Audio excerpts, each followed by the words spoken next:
You ran a big tech company, and now we have the president saying, okay, let's put off some of those tariffs, particularly on some of the electronic goods, on cell phones, on laptops, on games and things like that. How much of an effect are these tariffs likely to have when they go into effect on tech imports? Well, first, I think the reason the president delayed these tariffs is not because there's particular progress with China on trade. I think he's delaying these tariffs, which was a smart decision, because the administration realizes they are a tax on consumers. I know the administration continues to try and say, no, the tariffs are being paid only by the Chinese, but that's just not true. And so when you start taxing everything from cell phones to toys, consumers are going to be hurt. And so I think they've backed off. And yes, it would have a big impact, perhaps not on the number of imports, but on the price of those imports. And over time, that has a depressing effect on purchasing power on the economy. We know that to be true. So I think this delay was a sound move.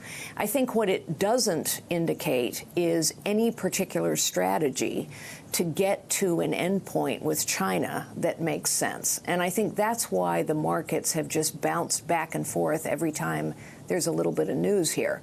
What is the game plan to get to a win-win with China? And I think the answer is we don't have one right now. So, Carly, having run a tech company, I know you were really concerned about intellectual property and protection thereof. And most people agree that China has been really doing us badly, not just us, but the Western world. Absolutely. Is it doable, in your opinion? Do you think you can fundamentally reform China's protection or recognition of protection of intellectual property?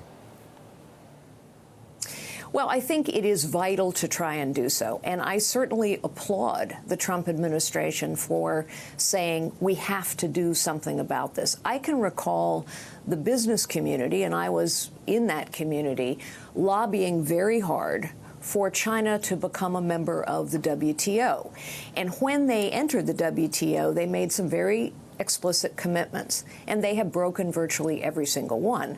I know, as the CEO of Hewlett-Packard, the extent to which China violated our agreements, stole our intellectual property, and they continue to do it. And so I think there are a couple things that should have been happening for a very long time. Number one, every time China violated a commitment, we should have had them face the consequences in the WTO.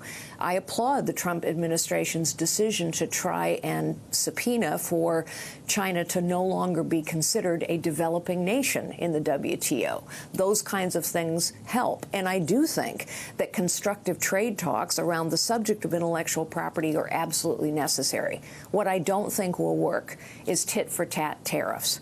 What I don't think is working is threats and then cajoling them back to the table. Another threat, another cajoling them back to the table. That's not going to work. The Chinese always play a long game here. They are very strategic, and they need to find a win here. Insulting them isn't going to work.